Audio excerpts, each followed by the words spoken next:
Pas de tort. Ah ouais. Alors, vous dites être un proche de la famille de Naël. Moi, je dis, je suis un proche. Ouais. Enfin, et oui, donc, c'est juste pour recontextualiser. Vous ne les connaissez pas, mais moi je les connais, quoi. Je les ai vus grandir. J'ai vu la maman grandir, j'ai vu les frères grandir. Je connais bien la grand-mère. Voilà. Donc, Naël, il n'est pas de ma génération, mais bon, mon neveu le connaît bien. Et voilà. Le problème dans cette affaire, c'est de la manière dont les choses, ils ont voulu que les choses se déroulent. Dans le sens où ils tuent quelqu'un et après ils cherchent le moyen de criminaliser la personne, quoi. De trouver si elle a un passif judiciaire ou si elle est connue de la police. Mais bon, comme je dis tout le temps, on est tous connus de la police, quoi. Ça veut dire quoi, ça? Ça veut dire qu'à partir du moment où tu es connu, tu peux mourir comme ça. Là, on lui a tiré dessus à bout portant. Et d'après leur première déclaration, ils faisaient croire que Naël, il voulait leur rentrer dedans. Et on voit bien dans les images, à aucun moment, il a voulu leur rentrer dedans. Et ils ont tout un discours autour du fait qu'ils voulaient se faire du policier. Ils veulent tuer des policiers. Faux, faux, faux, faux. Voilà, qui me trouve des policiers morts dans le quartier. Qu'il y ait des policiers qui soient blessés lors d'émeutes, ça arrive. Mais des policiers qu'on tuerait dans le quartier, machin, jamais. Et ça, c'est leur discours pour aggraver les choses. Quand on voit un syndicat Alliance, UNSA, nous traiter de nuisibles, c'est eux les nuisibles. C'est eux les dangereux, c'est les fascistes qui parlent comme ça. C'est des fascistes quand ils parlent de nuisibles, d'êtres humains nuisibles. C'est ça, c'est le début du fascisme. Et j'ai entendu aucun politique parler de ça. Aucun politique. Je sais que le gouvernement, en l'occurrence, après le mouvement des Gilets jaunes, il s'est vachement rapproché d'Alliance. Et certains ont été manifestés avec eux. Ils se retournent aujourd'hui contre nous, alors qu'ils sont membres de la NUPES. Ils se retournent contre nous pour faire les malins, quoi. Que ce soit le Parti communiste avec Roussel ou Olivier Faure. Je pensais qu'il allait tenir ses engagements. Et là, je vois que les gens, ils sont dans une ambiance avec la volonté de criminaliser les gens. Tu vois, c'est trop facile, quoi. Et là, vous pensez que ça peut aller où maintenant, là? Là, maintenant, là. Ah, non, pas tout de suite aujourd'hui, mais le climat politique, où est-ce que ça peut aller? Le climat politique, il va aller avec des lois répressives, avec des trucs néocolonialistes, dans le sens ils veulent supprimer les allocations familiales aux mamans. Ils ont plein de trucs néocoloniaux bien pourris. Voilà. Au Canada, ils ont fait la même chose pour les Inuits. Pour les sédentariser, on leur a dit qu'on leur supprimerait leurs allocations familiales. Alors que les gens, certains d'entre nous, on a tous des familles, machin, issus des anciennes colonies. Et on a beaucoup de gens dans nos familles qui ont combattu pour ce pays. Moi, j'ai un tonton qui est mort en Indochine. Tu vois, et j'entends les gens, les maires, tout ça, à la fin de leur manifestation, chanter avec l'hymne national, dire qu'il y a un sang impur qui abreuve le Sion. C'est qui le sang impur? C'est le sang des Français dont on parle. Nous, nos ancêtres, ils n'étaient pas côté collabo. Voilà. Donc là, en fait, c'est carrément l'histoire de la France. Oui, mais là, on est avec ces gens-là, il faut faire très attention. Ils sont beaucoup plus dangereux que les gamins. Les gamins, ils peuvent faire des trucs de folie, machin, mais bon, ça reste néanmoins des enfants. Mais certains, ils veulent automatiquement les criminaliser. Oui, parce que là, dans les médias, on entend carrément... mais quand tu les criminalises, ça te permet de faire ce que tu veux après avec eux. Quand tu dis ça, il est connu de la police. En France, ils pensent que le mec, c'est le show des shows, il a fait des trucs de ouf. Des faux de permis.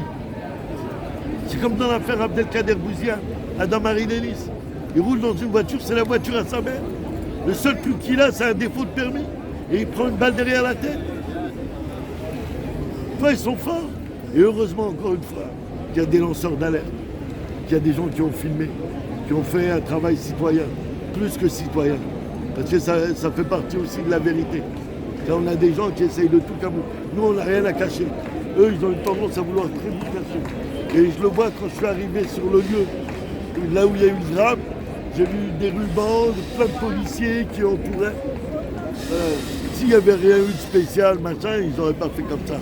Et le corps du gamin, il est resté dans un hall pendant au moins 2 heures, 2 heures et demie, quoi. Voilà, quoi. Voilà ce que j'ai à dire. Mais nous, on est du genre à pas lâcher, quoi.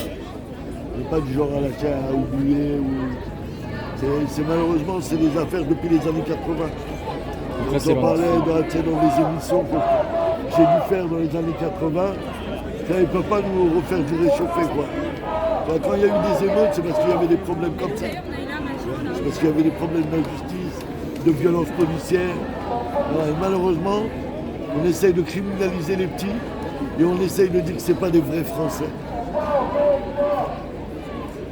La langue qu'ils véhiculent, c'est la langue française. Hein.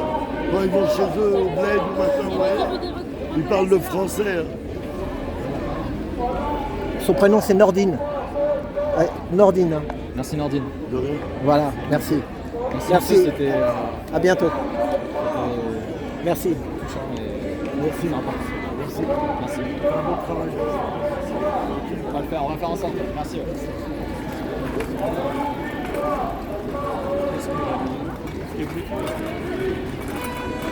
Ça fait longtemps qu'il est dans le combat, Nordine, croyez-moi, pour les banlieues. Allez voir 11 minutes 30 contre le racisme. Notamment le mouvement des Gilets jaunes et les dernières manifs pour la retraite, etc. Eh bien, ce monde-là a découvert la répression, a découvert que la police, absolument pas. Absolument pas. Ce n'est pas la même chose. Évidemment, la discrimination, elle s'opère partout dans ce pays, même dans la manière dont voler la parole des opprimés. C'est-à-dire que vous le voyez même aujourd'hui, quand il y a eu un relais de la parole, on est parti interviewer les écharpes. Non, en fait là vous avez des gens qui se réunissent et qui sont les principaux concernés, qui ont perdu leur famille et qui travaillent sur le terrain depuis des années. C'est pas les gens qui ont des écharpes qu'il faut aller interviewer, c'est les gens qui travaillent au quotidien sur le terrain, d'une part pour se battre contre une justice qui est injuste et même quelquefois raciste, d'autre part se battre contre les institutions, contre les pressions. Et c'est vrai qu'on voit bien même dans la couverture les journalistes qui interviewaient des écharpes pour entendre un discours aseptisé. Eh ben non, on a justice pour Mamadou, on a justice pour Alassane, on a justice pour Ibo, tout le monde est là et c'est ceux-là qu'il faut aller interviewer. Et pour une fois, et je peux vous dire que ça s'est fait 3 heures ou 4 heures de tractation, nous avons dit à ces organes institutionnels, vous nous laissez parler. C'est à nous de dire ce qu'il faut faire. Et ils nous ont rejoints. Et du coup, sur une plateforme revendicative commune, nous avons annoncé la violence systémique de la police, le retrait de la loi 2017, qui est une loi clairement de permis de tuer, et puis la réforme totale d'une police qui est typiquement raciste.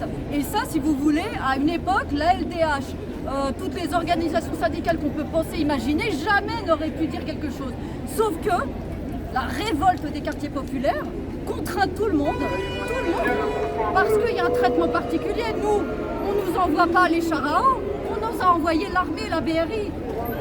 Et vous avez raison de dire que le traitement qu'on nous fait à nous, c'est pas le même. Et c'est pour ça que c'est important qu'ils soient là. Moi, j'avoue que je déplore le fait qu'ils auraient dû laisser plus les gens des quartiers populaires s'exprimer. Bon, c'est déjà pas mal, mais cette unité, elle doit perdurer, parce que j'ai envie de vous dire, dans ce pays, ceux qui sont en face de nous, ils entendent que ceux qui leur ressemblent. Ils nous entendent pas, nous.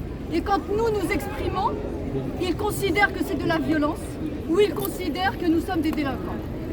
Voilà. Et du coup, c'est pour ça que c'est fondamental que vous, les journalistes, vous donniez la parole tout particulièrement à tous ces gens qui vivent la discrimination systémique au quotidien, l'inégalité au quotidien, les violences institutionnelles au quotidien. C'est fondamental, d'abord parce qu'ils savent l'exprimer, que l'état des lieux, ils savent le faire, mais qu'en plus, les mesures, ils les connaissent. Et ils les connaissent mieux que toutes ces personnes qui portent les écharpes, qui en réalité viennent dans les quartiers populaires et instrumentalisent les gens qui travaillent sur le terrain depuis 10, 20, 30 ans.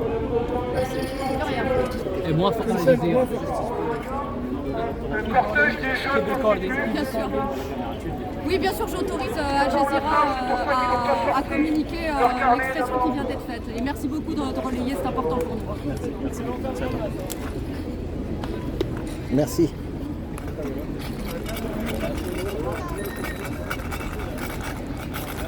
Voilà, allez hop. On va aller voir là-bas qu'est-ce qui se passe.